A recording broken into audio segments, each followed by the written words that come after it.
Hello मेरे प्यारे C students, welcome to DC line. देखिए, मैंने आपको प्रॉमिस किया था जब हम लोग यूट्यूब लाइव पे थे तो कुछ बच्चों ने कहा था कि सर कंपनी लॉ बहुत डिटेल में करवा दीजिएगा। आपने पूरा रिवीजन करवाया, बस कंपनी लॉ को बहुत डिटेल में करवाइएगा। तो देखिए, मैं अपना कमिटमेंट पूरा करने के लिए आया हूँ। आज से हम लोग कंपनीज एक्ट स्टार्ट करेंगे और कंपनीज एक्ट जैसा कि मैंने आपको कहा था कि बहुत डिटेल में करेंगे और कंपनीज एक्ट आज हम लोग मॉड्यूल से करेंगे। तो आप अपने साथ में मॉड्यूल लेकर के बैठिएगा। टाइम की शॉर्टेज की वजह से लाइव तो मैं नहीं आ पाया, लेकिन हाँ, जैसे ही मुझे टाइम मिलता है मैं वीडियो को रिकॉर्ड करता हूँ और आपके पास में भेजता हूँ। तो आप बस रेगुलर बेसिस पे वीडियो आएगी। आपको काम क्या करना है, जब भी क्लास आप देखो मॉड्यूल लेकर के बैठो, वर्ड टू वर्ड आप मिलाते रहो। कंपनीज एक्ट एग्जाम के पॉइंट ऑफ व्यू से बहुत इंपॉर्टेंट होने वाला है, इस बात का ध्यान रखना। कंपनीज एक्ट का वेटेज इंडियन कॉन्ट्रैक्ट एक्ट के बाद में सबसे ज़्यादा होता है। इसी वजह से आप लोगों की डिमांड पर मैंने कंपनीज एक्ट मॉड्यूल से उठाया। मॉड्यूल से हम लोग पूरा का पूरा एक एक लाइन एक एक वर्ड प्रॉपर करेंगे और अच्छे तरीके से हम लोग उसको रिवाइज करेंगे। और क्वेश्चन भी कोशिश ये करेंगे कि आपके जितने भी डिस्क्रिप्टिव क्वेश्चन है मॉड्यूल के, उसको भी हम लोग क्लास में सॉल्व करेंगे जब कंपनीज एक्ट को कंप्लीट करेंगे। ठीक है, तो चलिए फटाफट से स्टार्ट करते हैं आज का सेशन।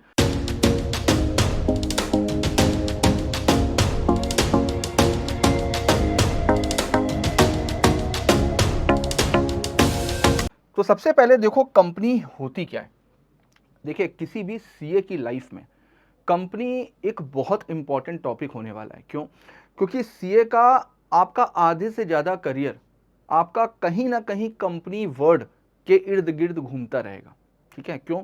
क्योंकि सीए की रिस्पॉन्सिबिलिटी होती है कंपनी के सारे कंप्लायंसेस देखना, कंपनी के ऑडिट देखना, कंपनी के टैक्सेशन फाइल करना। तो इसी वजह से फाउंडेशन में कंपनी लॉ को इंट्रोड्यूस किया गया, ताकि आपका फाउंडेशन यानी कि बेसिक स्ट्रांग होना चाहिए। बाद में जब आप सीए इंटर में आओगे तो सीए इंटर में आप कॉर्पोरेट लॉ पढ़ने वाले हो, तो कॉर्पोरेट लॉ बहुत डेप्थ में कंपनी लॉ है। जब सीए फाइनल में आओगे तो सीए फाइनल में भी अब, पहले तो कंपलसरी था लेकिन अब ऑप्शनल सब्जेक्ट है। अगर आप चाहो तो ले सकते हो, लेकिन मेरा मानना है कि सीए में भले ही ऑप्शनल सब्जेक्ट है लेकिन सीए को करना जरूर चाहिए, क्योंकि कॉर्पोरेट लॉ सीए की लाइफ का एक बहुत इंपॉर्टेंट पार्ट होता है। तो सबसे पहले देखते हैं कि एग्जैक्टली कंपनी होती क्या है। तो बेटा, ये चीज़ मैंने आपको पहले भी बताई हुई है कि इंडिया में बिजनेस करने के बहुत सारे प्लेटफॉर्म्स होते हैं। इंडिया में बिजनेस करने के बहुत सारे प्लेटफॉर्म्स होते हैं। यानी कि अगर आप कोई भी बिजनेस कर रहे हो, कोई भी बिजनेस को इनकॉर्पोरेट कर रहे हो, तो आपको किसी ना किसी एक प्लेटफॉर्म को इलेक्ट करना पड़ेगा। जैसे फॉर एग्जांपल, अगर आप इंडिविजुअली काम कर रहे हो तो सोल प्रोप्राइटरशिप हो गया। अगर कुछ लोगों के साथ में मिलकर के काम कर रहे हो, पार्टनरशिप फॉर्म खोल सकते हो। साथ में एलएलपी एक बहुत बेहतर ऑप्शन आ गया है 2008 के बाद में, लिमिटेड लाइबिलिटी पार्टनरशिप एलएलपी को भी खोल सकते हो। सोसाइटी, आप सोसाइटी को भी फॉर्म कर सकते हो, हिंदू अनडिवाइडेड फैमिली। ठीक है, उसी तरीके से आता है कंपनी। कंपनी भी एक बिजनेस करने का प्लेटफॉर्म होता है। बस आज की तारीख में अगर प्रैक्टिकल लेवल पे बात करें तो लोग कंपनी को फॉर्म क्यों करते हैं? कंपनी को मेन जो पर्पस होता है फॉर्म करने का, वो होता है कंपनी की अपनी एक अलग पर्सनैलिटी होती है, कंपनी एक सेपरेट लीगल एंटिटी होती है। दूसरा, मेंबर्स की जो लाइबिलिटी होती है ना, जो लोग कंपनी को फॉर्म करते हैं उनकी लाइबिलिटी लिमिटेड हो जाती है। जैसे बाकी के जितने भी प्लेटफॉर्म्स होते हैं ना, चाहे आप पार्टनरशिप ले लो, चाहे आप प्रोप्राइटरशिप ले लो, उसमें जो लोग बिजनेस करते हैं उनकी लाइबिलिटी अनलिमिटेड होती है। यानी कि अनलिमिटेड का मतलब क्या होता है, आसान शब्दों में अगर बोलें तो हम लोगों के घर वाले, जैसे हमारे पेरेंट्स हैं, तो वो हम लोगों को बचपन से सिखाते हैं ना कि भाई पर्सनल लाइफ अलग रखनी चाहिए, प्रोफेशनल लाइफ अलग रखनी चाहिए। पर्सनल लाइफ और प्रोफेशनल लाइफ को आपस में कभी भी मिला करके नहीं चलना चाहिए। तो बस यही है, इसको जो हमारे लेजिस्लेटिव है उन्होंने थोड़ा सा सीरियस ले लिया और उन्होंने बोला कि भाई बात तो खैर सही है कि बिजनेस की लाइफ अलग होनी चाहिए, पर्सनल की लाइफ अलग होनी चाहिए। यानी बिजनेस की प्रॉपर्टी अलग होनी चाहिए, बिजनेस का पैसा अलग होना चाहिए, जो पर्सनल पैसा है, पर्सनल फंड्स हैं, वो अलग होने चाहिए। अगर कल को बिजनेस में नुकसान हो रहा है तो उसका किसी भी तरीके का इंपैक्ट हमारी पर्सनल लाइफ में नहीं पड़ना चाहिए। जबकि पार्टनरशिप और प्रोप्राइटरशिप में क्या होता है कि अगर किसी के बिजनेस का नुकसान हुआ, किसी का बिजनेस डूबा, तो उसकी जो पर्सनल एसेट्स हैं, पर्सनल प्रॉपर्टी है, उसकी एफडी है, उसके घर में ज्वेलरी है, उसने कहीं फार्म हाउस लेकर के रखा है, सब कुछ बिक जाएगा और सब कुछ बेच करके उसके बिजनेस की लायबिलिटी को मीट आउट किया जाएगा। ये एक बहुत बड़ा ड्रॉबैक था और है भी, क्योंकि आज भी लोग प्रोप्राइटरशिप या पार्टनरशिप के उसमें बिजनेस कर रहे हैं। तो कल को अगर बिजनेस में नुकसान हुआ तो आपने पर्सनली जितनी भी सेविंग्स करी है ना, वो सारी की सारी चली जाएंगी। लेकिन यहां पर कंपनी के केस में क्या होता है, इंडिया में लोग ज्यादातर कंपनी को इस वजह से फॉर्म करते हैं कि एक तो फंडिंग के लिए, फंड्स को रेज करने के लिए, और दूसरा उनकी लायबिलिटी लिमिटेड हो जाती है। लायबिलिटी लिमिटेड कैसे होती है उसको हम लोग अभी डिस्कस करेंगे। तो देखिए, सबसे पहले तो कंपनी एक एसोसिएशन ऑफ पर्सन होती है। कंपनी एक एसोसिएशन ऑफ पर्सन होती है। एसोसिएशन ऑफ पर्सन का मतलब क्या हो गया, कुछ लोग मिल करके अपनी एक एसोसिएशन बनाते हैं। हालांकि इसका एक एक्सेप्शन है ओपीसी। ओपीसी में एसोसिएशन नहीं होती है, ओपीसी में केवल एक ही पर्सन मेंबर होता है, लेकिन बाकी सारे केसेस में एसोसिएशन ऑफ पर्सन होती है।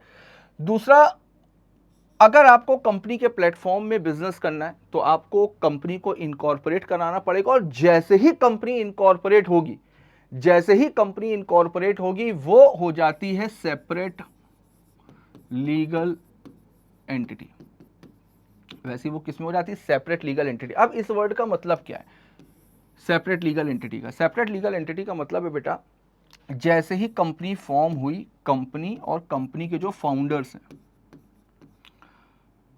आप प्रमोटर्स भी बोल सकते हो, कंपनी और फाउंडर्स ये दोनों अलग अलग हो जाते हैं। अब लॉ की नजर में सेपरेट का मतलब क्या होता है, अलग, लीगल का मतलब लॉफुल, एंटिटी का मतलब पर्सनैलिटी। यानी कानून की नजर में, लॉ की नजर में ये एक डिफरेंट पर्सनैलिटी है। कंपनी एक अलग पर्सनैलिटी है, फाउंडर एक अलग पर्सनैलिटी है। जैसे आप न्यूज़पेपर में कभी देखते होंगे कि रिलायंस को इतना प्रॉफिट हुआ, रिलायंस को इतना लॉस हुआ, यस बैंक को इतना प्रॉफिट हुआ, एचडीएफसी बैंक की हालत खराब चल रही है, तो यहां पर हर जगह पर कंपनी का नाम लिया जाता है।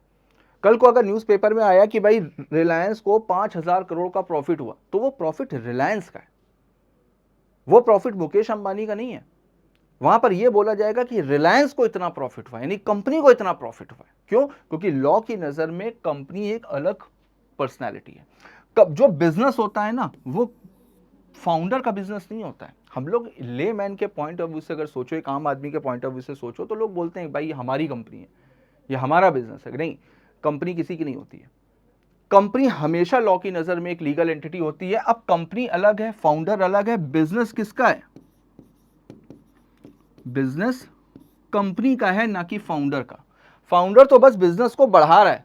फाउंडर का काम क्या है? बिजनेस को आगे बढ़ाना, और उसके लिए ये मैनेजमेंट में कोई ना कोई पोस्ट ले लेगा तो इसको रेम्यूनरेशन मिलेगा। आज की डेट में मुकेश अंबानी है तो मुकेश अंबानी को सैलरी मिलती है।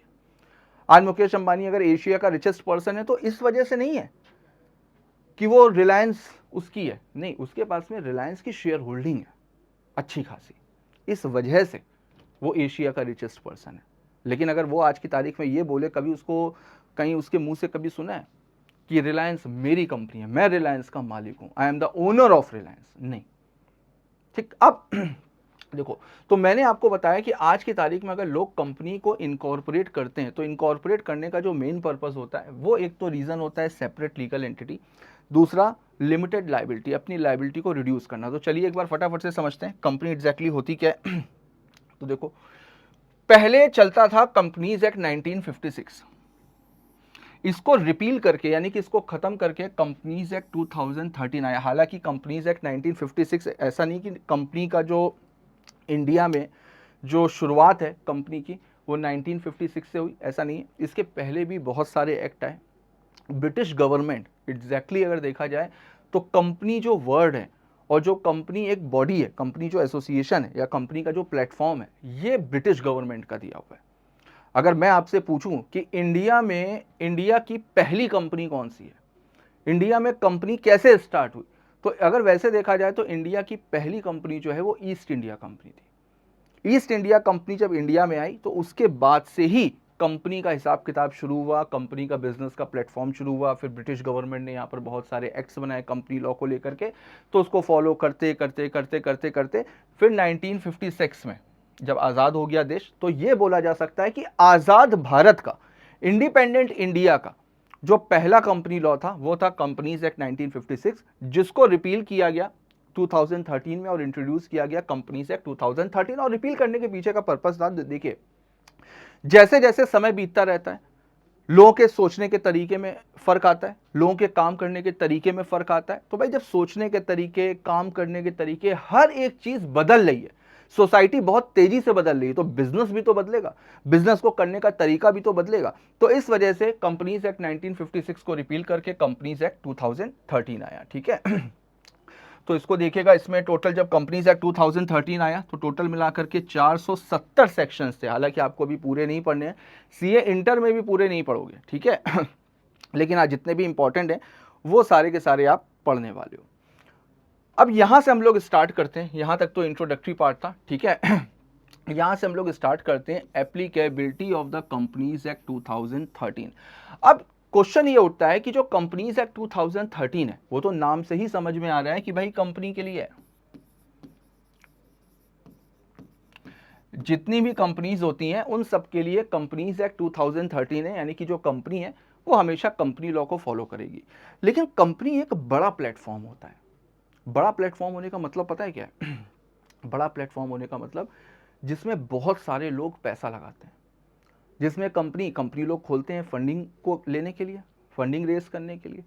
अब पता चला पब्लिक ने पैसा लगाया हुआ है, म्यूचुअल फंड्स ने पैसा लगाया हुआ है, लोगों ने अच्छा खासा, लोगों के जो बड़े बड़े बिजनेस हाउसेस हैं उन्होंने पैसा लगाया हुआ है। स्टार्टअप्स आप देखते हो ना, स्टार्टअप्स में लोग पैसा लगाते हैं। अब मान लो किसी ने भरोसे पे पैसा लगा दिया और कल को आप तो कंपनी बंद करके निकल गए पैसा लेकर के, तो लोगों का नुकसान होगा ना। आज की तारीख में अगर पब्लिक किसी भी कंपनी के ऊपर पैसा लगाती है, जो इन्वेस्टर्स होते हैं वो कंपनी में पैसा लगाती हैं, क्यों? क्योंकि इंडिया में बहुत सारी रेगुलेटरी बॉडीज़ हैं। ये चीज़ आपने, जो आपका पहला चैप्टर है IRF, उसमें मैंने आपको बताया था कि लोग, इन्वेस्टर आज की तारीख में कंपनीज में पैसा लगाते हैं। तो क्यों लगाते हैं?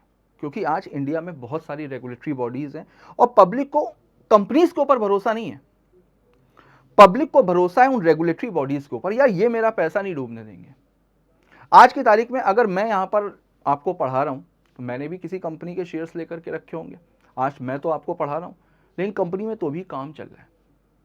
क्यों चल रहा है? मैं तो नहीं जानता कंपनी के फाउंडर को, मैंने तो आज तक कभी नहीं देखा। मैंने कैसे भरोसा करके पैसा लगा दिया? क्योंकि मुझे पता है कि मेरे साथ में सेबी है। अगर कल को कंपनी में कुछ भी गड़बड़ हुई तो मैं सेबी को कंप्लेंट कर दूंगा। अब सेबी किसके लिए काम करती है? कंपनीज, इन्वेस्टर को प्रोटेक्ट करने के लिए, कंपनीज को सुपरवाइज करती है सेबी एक्ट। अब इंश्योरेंस कंपनीज है, इंश्योरेंस कंपनी कुछ गड़बड़ ना करे तो उसके लिए IRDA बॉडी बनाई गई है, वो भी तो कंपनीज है, इंश्योरेंस कंपनी, तो IRDA बॉडी तो उनको भी रेगुलेट करती है। अब क्वेश्चन ये उठता है कि भाई जो कंपनीज एक्ट 2013 है वो सारी की सारी कंपनीज फॉलो करेंगी, लेकिन अगर किसी कंपनी के लिए कोई स्पेशल एक्ट बनाया हुआ है, अगर किसी कंपनी के लिए कोई स्पेशल एक्ट बना हुआ है तो क्या होगा? कंपनीज एक्ट को प्रायोरिटी दी जाएगी या उस स्पेशल एक्ट को प्रायोरिटी दी जाएगी? तो ये चीज हमेशा याद रखिएगा, अगर किसी भी बॉडी के लिए, किसी भी कंपनी के लिए, किसी भी एसोसिएशन के लिए अगर कभी भी स्पेशल एक्ट बना है तो प्रायोरिटी हमेशा उस स्पेशल एक्ट को दी जाती है। अब यहां पर प्रायोरिटी का मतलब क्या है? बच्चों के दिमाग में आ रहा है सर प्रायोरिटी का मतलब क्या? प्रायोरिटी का मतलब ये कि जैसे सपोज करो कि कोई कंपनी है जो स्टॉक एक्सचेंज में लिस्टेड है, ऐसी कोई भी कंपनी जो स्टॉक एक्सचेंज में लिस्टेड है। फॉर एग्जांपल ले लेते हैं, जैसे रिलायंस ही ले लेते हैं। अब रिलायंस भी तो कंपनी है, वो कंपनीज एक्ट में ही तो रजिस्टर्ड हुई होगी, ठीक है, तो ये भी कंपनी लॉ को फॉलो करती होगी। लेकिन ये चूंकि स्टॉक एक्सचेंज में लिस्टेड है और लिस्टेड कंपनीज के लिए सेबी भी बैठा हुआ है, सेबी भी तो एक्ट है, securities and exchange board of India act 1992, ठीक है। तो अब कंपनी लॉ भी है, सेबी एक्ट भी है। हो सकता है किसी प्रोविजन में कंपनी लॉ कुछ और बोल रहा हो और सेबी एक्ट कुछ और बोल रहा हो, यानी सेबी एक्ट में कुछ और लिखा हुआ है और कंपनी लॉ में कुछ और लिखा हुआ है, तो कहीं ना कहीं दोनों में कॉन्फ्लिक्ट अराइज हो रहा है ना। अब पता चला कि रिलायंस तो फंस गई, कि रिलायंस कहेगी कि यार मैं सेबी एक्ट को फॉलो करूं या कंपनी लॉ को फॉलो करूं। तो यहां पर बेटा बोला जाता है कि अगर कोई स्पेशल एक्ट है, स्पेशल एक्ट का मतलब जैसे सेबी है, तो सेबी केवल और केवल लिस्टेड कंपनीज के लिए बना है, और जो कंपनी लॉ है वो हर तरीके की कंपनीज के लिए बना है। जितनी भी कंपनीज हैं, चाहे वो कोई भी हो, वो किसको फॉलो करेगी? कंपनी लॉ को। लेकिन अगर कोई स्पेशल एक्ट बना हुआ है, स्पेशल एक्ट का मतलब किसी एक पर्टिकुलर सेक्टर के लिए लिस्टेड कंपनीज, तो जितनी भी लिस्टेड कंपनी होंगी वो फॉलो तो कंपनी लॉ को करेंगी, लेकिन अगर कभी भी कोई भी कॉन्फ्लिक्ट अराइज होगा तो प्रायोरिटी किसको देंगी? हमेशा सेबी एक्ट को। उसी तरीके से जितनी भी इंश्योरेंस कंपनीज हैं, अब insurance company HDFC standard life insurance, ICICI prudential life insurance, ये सब भी तो कंपनीज हैं। तो क्या ये सब कंपनीज एक्ट को फॉलो नहीं करती हैं? बिल्कुल करती हैं, लेकिन इनके लिए स्पेशल एक्ट बना हुआ है।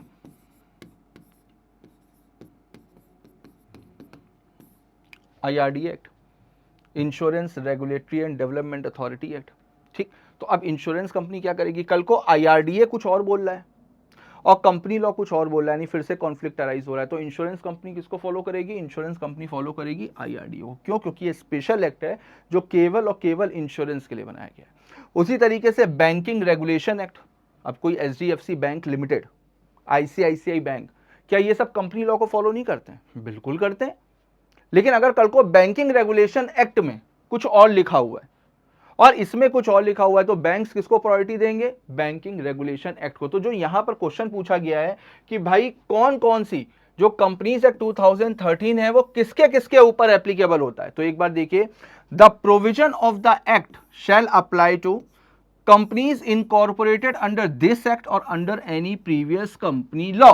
तो यानी कि कंपनीज एक्ट 2013 में अगर कोई भी कंपनी इनकॉर्पोरेट हुई है तो उसके ऊपर तो कंपनीज एक्ट 2013 एप्लीकेबल होगा ही होगा, लेकिन इसके पहले भी, यानी 2013 के पहले भी अगर कोई भी कंपनी इनकॉर्पोरेट हुई, यानी कंपनीज एक्ट 1956 या उसके पहले भी, तो ऐसा नहीं कि वो लोग आज भी पुराने वाले एक्ट फॉलो करेंगे ना, वो भी किसको फॉलो करेंगे, कंपनीज एक्ट 2013 को फॉलो करेंगे। और कंपनीज एक्ट 2013 के अकॉर्डिंग उनको भी कंपनी माना जाएगा, ये भी कंपनी की डेफिनेशन में आते हैं, ये भी कंपनी की डेफिनेशन में आते हैं, भले ही वो पुरानी कंपनीज हो। ठीक है, दूसरा इंश्योरेंस कंपनीज, अब देखो यहां पर क्या लिखा हुआ है, except where the provision of the said act are inconsistent with the provision of the insurance act 1938।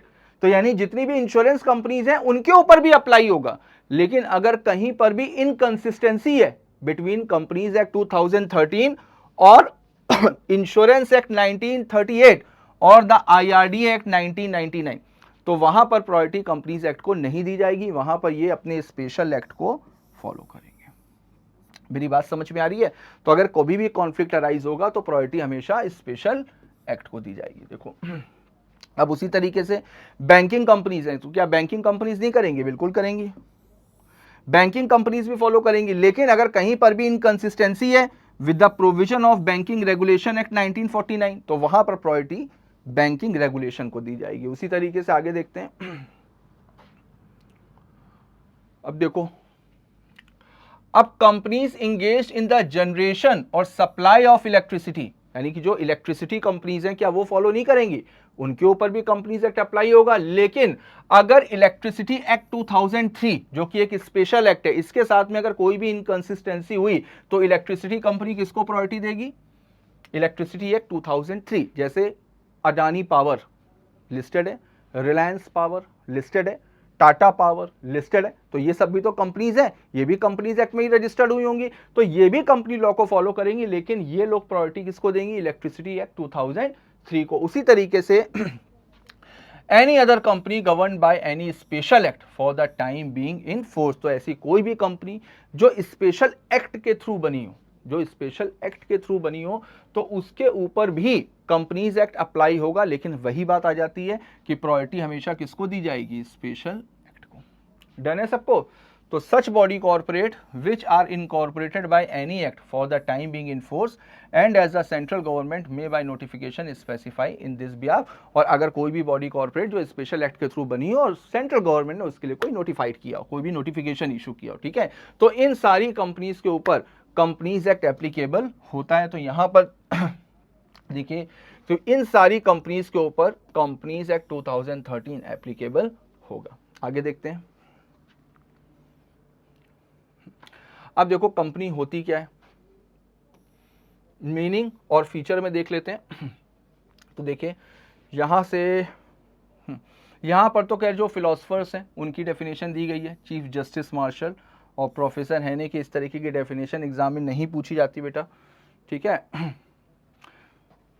तो यहां से देखते हैं, यहां से डेफिनेशन दी गई है, ठीक है, डेफिनेशन से एक बार देखते हैं कि कंपनी क्या होती है। तो एज पर सेक्शन 2 क्लॉज 20, यहां पर बेटा सेक्शन 2 ये डेफिनेशन है, कंपनीज एक्ट की जितनी भी डेफिनेशन है ना, वो सारी की सारी डेफिनेशन सेक्शन 2 में दी गई है।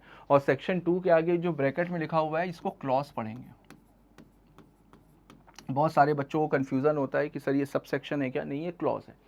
Section 2 clause 20 of the companies act 2013। तो जो कंपनी की डेफिनेशन है वो कंपनीज एक्ट 2013 में सेक्शन 2 क्लॉज 20 में दी गई है, जिसमें डिफाइंस द टर्म कंपनी, जिसमें कंपनी को डिफाइन किया गया है। तो देखते हैं, company means a company incorporated under this act. देखिए सेम वही चीज़ है जो मैंने बताई, ऐसी कोई भी कंपनी जो इस एक्ट में, इस एक्ट का मतलब कंपनीज एक्ट 2013 में इनकॉर्पोरेट हुई हो या under any previous company law, यानी कि जो पुराने कंपनी लॉ हैं उसमें भी अगर कोई इनकॉर्पोरेट हुई हो तो उसको भी कंपनी माना जाएगा। ठीक है, तो देखो आगे फीचर्स देखते हैं, डेफिनेशन इतनी है। ठीक है, तो फीचर्स देखते हैं। अब कंपनी के फीचर्स क्या क्या होते हैं। तो जैसा कि मैंने आपको बताया, कंपनी एक सेपरेट लीगल एंटिटी होती है। अब सेपरेट लीगल एंटिटी, ये जो वर्ड है ना, बच्चों को बड़ा कंफ्यूजन होता है कि सर आर्टिफिशियल पर्सन और सेपरेट लीगल एंटिटी, इसमें फ़र्क क्या होता है। दोनों को हम लोग अलग अलग लेकर के चलते हैं, दोनों ही शब्दों का मतलब अलग है। देखो मैंने आपको स्टार्टिंग में ही बताया, कंपनी का जो मोस्ट इंपॉर्टेंट फीचर है वो है सेपरेट लीगल एंटिटी। क्यों? क्योंकि बिफोर 2008 से पहले कंपनी इकलौता ऐसा प्लेटफॉर्म होता था जिसको सेपरेट लीगल एंटिटी बोला जाता था। इसके अलावा और कोई नहीं था, इसके अलावा कोई नहीं था। पार्टनरशिप, प्रोप्राइटरशिप, ये सब नहीं। 2008 के बाद एलएलपी को इंट्रोड्यूस किया गया और एलएलपी को भी सेपरेट लीगल एंटिटी बोला गया। अब सेपरेट लीगल एंटिटी का मतलब क्या होता है, जैसा कि मैंने आपको पहले ही बताया, सेपरेट का मतलब अलग, लीगल का मतलब कानूनी, लॉफुल, और एंटिटी का मतलब पर्सनैलिटी। यानी लॉ की नज़र में कंपनी एक डिफरेंट पर्सनैलिटी। अब कंपनी जब एक डिफरेंट पर्सनैलिटी हो जाती है, जब कंपनी एक डिफरेंट पर्सनालिटी हो जाती है, यानी कि कल को अगर कुछ भी लिखा जाएगा, कुछ भी नोटिफिकेशन इशू करेंगे, कोई भी ऑर्डर नोट करेंगे, कोई भी आरओसी को नोटिस इशू करना होगा, कुछ भी जाएगा तो सब कुछ एक पर्सन के नाम पे जाएगा ना, एक लीगल पर्सन के नाम पे जाएगा, सब कुछ कंपनी के नाम पे जाएगा। अब कंपनी जब एक डिफरेंट पर्सनालिटी है और लीगल पर्सनालिटी है, कानूनी पर्सनालिटी है, कानून में उसको रिकॉग्निशन मिली हुई है, तो भाई बिजनेस इसका खुद का होगा, बिजनेस इसका खुद का होगा, प्रॉफिट इसके खुद के होंगे, जब प्रॉफिट इसके होंगे तो लॉसेस भी इसी के होंगे। अगर मान लीजिए कि कोई प्रॉपर्टी है, कंपनी ने कोई प्रॉपर्टी खरीदी, तो वो प्रॉपर्टी भी किसकी कहलाएगी, कंपनी की कहलाएगी। ठीक, अगर कोई प्रॉपर्टी बेची है तो वो किसके नाम पे बेची जाएगी, कंपनी के नाम पे बेची जाएगी। यानी कि हर एक चीज, हर एक कॉन्ट्रैक्ट किसके नाम पर बनेगा, कंपनी के नाम पे बनेगा। कंपनी की कॉन्ट्रेक्चुअल कैपेसिटी होती है, कंपनी की कॉन्ट्रेक्चुअल कैपेसिटी होती है, कंपनी किसी भी कॉन्ट्रैक्ट में एंटर कर सकती है। तो इस वजह से अब सोचो कि कंपनी को यहां पर एक अलग पर्सन के तौर पे लिया जा रहा है ना, हर एक वो काम जो एक नेचुरल पर्सन कर सकता है, इंसान कर सकता है, हम आप कर सकते हैं, वो काम कंपनी भी कर सकती है, एक्सेप्ट सेंसेस। आपके पास में, हमारे पास में, हम लोग एक नेचुरल पर्सन है, हम लोगों के पास में सेंस है, हम लोग छू सकते हैं, देख सकते हैं, सब कुछ कर सकते हैं, दिमाग चला सकते हैं, चल सकते हैं, बैठ सकते हैं, लेट सकते हैं, सो सकते हैं। कंपनी एक पर्सन तो है, एक लीगल एंटिटी तो है, लेकिन वो ये वाले काम नहीं कर सकती जो एक नेचुरल पर्सन करता है। मेरी बात समझ में? अब जब सोचो कि पूरा का पूरा इतना बड़ा बिजनेस, इतनी सारी प्रॉपर्टीज, सब कुछ एक केवल और केवल एक लीगल एंटिटी के पास में है, सब कुछ उसके नाम पर है, लेकिन है तो वो आर्टिफिशियल पर्सन। अब आर्टिफिशियल पर्सन पे आते हैं। आर्टिफिशियल पर्सन, आर्टिफिशियल पर्सन का मतलब क्या हुआ कि पर्सन की डेफिनेशन में तो आती है, यानी अगर कहीं पर लिखा हुआ है पर्सन, तो वहां पर अगर केवल पर्सन लिखा हुआ है, कुछ भी नहीं लिखा हुआ है, तो इसका मतलब कंपनी भी उसका पार्ट है। अगर कोई प्रोविजन आया या कोई रूल पढ़ रहे हो, उसमें केवल पर्सन लिखा हुआ है, तो इसका मतलब कंपनी भी उसका पार्ट है। क्योंकि कंपनी एक आर्टिफिशियल पर्सन होती है, यानी कंपनी पर्सन की डेफिनेशन में तो आती है, लेकिन वो आर्टिफिशियल पर्सन है, नॉट अ नेचुरल पर्सन जैसे हम लोग। ठीक, अब जब कंपनी लॉ बनाया गया या जब कंपनी को फ्रेम किया गया, जब कंपनी के बारे में सोचा गया कि कंपनी को एक सेपरेट लीगल एंटिटी का दर्जा दिया जाए, तो भाई दिमाग में ये ज़रूर आया होगा कि यार कंपनी को एक अलग पर्सनैलिटी तो बना रहे हैं, कंपनी को हम एक पर्सन तो बना रहे हैं, लेकिन है तो ये आर्टिफिशियल पर्सन, तो ये नेचुरल पर्सन वाले काम कैसे करेगी। जब सब कुछ कंपनी का होगा तो बिजनेस कैसे करेगी। तो इसी वजह से अब चूंकि कंपनी नेचुरल पर्सन वाले काम नहीं कर सकती, तो इस वजह से कंपनी के नेचुरल पर्सन वाले काम कौन करता है? डायरेक्टर्स। सॉरी,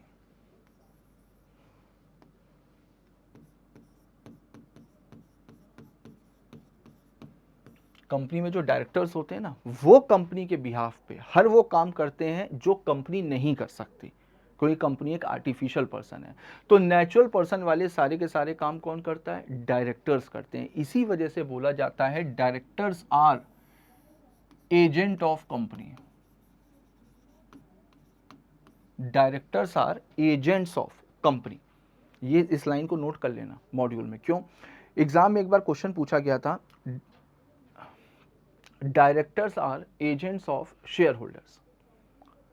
क्या जो डायरेक्टर्स हैं वो शेयर होल्डर्स के एजेंट होते हैं? इस पे कमेंट करना था। तो सबसे पहले तो ये स्टेटमेंट ही अपने आप में फॉल्स स्टेटमेंट है। क्यों फॉल्स स्टेटमेंट है? क्योंकि डायरेक्टर्स कभी भी शेयर होल्डर के एजेंट नहीं होते हैं। डायरेक्टर्स हमेशा किसके एजेंट होते हैं? डायरेक्टर्स हमेशा कंपनी के एजेंट होते हैं। क्योंकि company being an artificial person, वो नेचुरल पर्सन वाले काम नहीं कर सकती, वो मेहनत नहीं कर सकती, वो दिमाग नहीं लगा सकती। तो उसके बिहाफ पर ये सारे के सारे काम कौन करता है? डायरेक्टर्स करते हैं। इस वजह से बोला जाता है directors are agent of company, और इसकी उनको रेम्यूनरेशन मिलता है, इसके लिए इनको इनकी सैलरी मिलती है, ठीक है, और वो भी एज पर कंपनीज एक्ट 2013 मिलती है। अब देखो किसी भी कंपनी में दो लोग सबसे ज्यादा इंपॉर्टेंट होते हैं, एक होते हैं शेयर होल्डर्स और एक होते हैं बोर्ड ऑफ डायरेक्टर्स। तो अब कंपनी के बिहाफ पर जैसा कि मैंने बताया कि बोर्ड ऑफ डायरेक्टर्स जो होते हैं वो एजेंट ऑफ कंपनी होते हैं। तो इनका मेन काम क्या होता है? मेहनत करना, यानी कि डे टू डे वर्क, जो कंपनी के डेली रूटीन के वर्क होते हैं ना, बिजनेस से रिलेटेड, जो बिजनेस से रिलेटेड काम होते हैं वो कौन करता है? बोर्ड ऑफ डायरेक्टर करते हैं।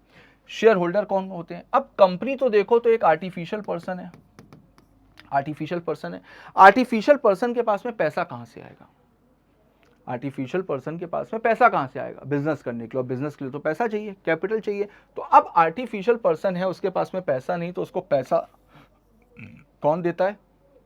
शेयर होल्डर देते हैं। शेयर होल्डर कंपनी में कैपिटल लगाते हैं। शेयर होल्डर क्या करते हैं?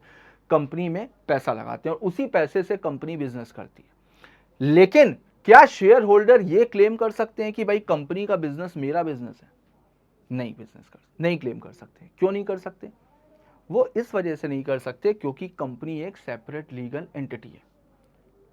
शेयर होल्डर्स के पैसे से कंपनी बिजनेस कर रही है, बिल्कुल कर रही है, लेकिन शेयर होल्डर्स ने वो पैसा प्रॉफिट कमाने के लिए इन्वेस्ट किया है कंपनी में। और कंपनी क्या करती है? कंपनी को जब प्रॉफिट होता है वो डिविडेंड के तौर पे शेयर होल्डर्स को डिस्ट्रीब्यूट करती है। लेकिन हाँ, वैसे देखो, वैसे अगर देखो तो कंपनी का कोई ओनर नहीं होता, कंपनी खुद अपने आप में ओनर है। लेकिन अगर टेक्निकली देखोगे तो जिसका पैसा लगा होता है वही मालिक होता है। तो आप शेयर होल्डर्स को बोल सकते हो ओनर्स ऑफ कंपनी, यानी शेयर होल्डर्स ज्यादा बड़े होते हैं बजाय बोर्ड ऑफ डायरेक्टर्स के। अभी तक हम लोगों को क्या लगता था कि यार डायरेक्टर, ये कंपनी में डायरेक्टर है तो यार बड़ा पावरफुल आदमी होगा। नहीं, अगर आपके पास में कंपनी के शेयर्स है तो आप ज्यादा पावरफुल हो। अगर शेयर होल्डर चाहे ना, डायरेक्टर को हटा सकता है, रिमूव कर सकता है,